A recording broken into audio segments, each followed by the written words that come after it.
નમસ્તે મિત્રો, હું છું ડોક્ટર અનીશ શાહ, પીડિયાટ્રિક સર્જન, સર્જી કિડ્સ હોસ્પિટલ, અમદાવાદ.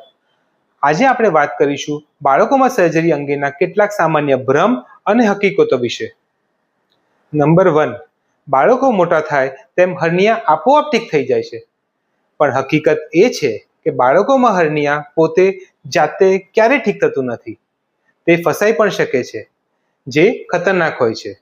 તેનો એકમાત્ર ઉપાય ઓપરેશન છે. ભ્રમ 2, જન્મ સમયે અંડકોશ નીચે ના આવ્યું હોય તો તે પછી આપોઆપ નીચે આવી જશે. પણ હકીકત એ છે કે મોટા ભાગે અંડકોશ જીવનના પ્રથમ 6 મહિના દરમિયાન નીચે આવી જાય છે.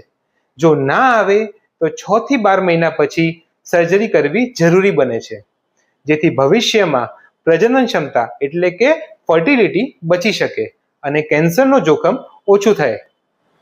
નંબર 3, નાના બાળકોમાં ચામડી જોરથી ખેંચશો તો ફાઇમોસિસ ઠીક થઈ જશે. પણ હકીકત એ છે કે નાના બાળકોમાં ચામડી ટાઈટ હોવી સ્વાભાવિક છે. જોરથી ખેંચવાથી ઈજા થઈ શકે છે અને ચામડીમાં દાજો એટલે કે સ્કારિંગ થઈ શકે છે. માત્ર જો યુરિનમાં તકલીફ કે વારંવાર ચેપ થાય ત્યારે જ સારવારની જરૂર પડે છે.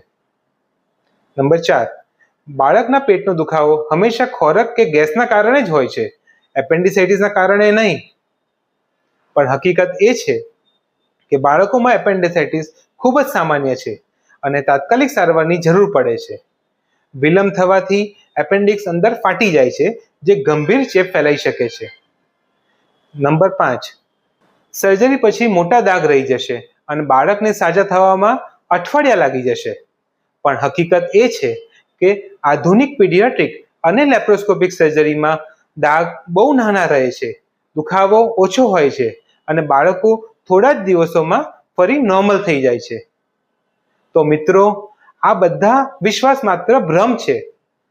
આજની પીડિયાટ્રિક સર્જરી સુરક્ષિત, આધુનિક અને ખાસ બાળકો માટે બનાવેલી છે. તેથી સાચી સલાહ માટે હંમેશા પીડિયાટ્રિક સર્જનનો સંપર્ક કરવો અને ભ્રમના આધારે સારવારમાં વિલંબ ના કરવો. હું છું doctor Anish Shah. Thank you.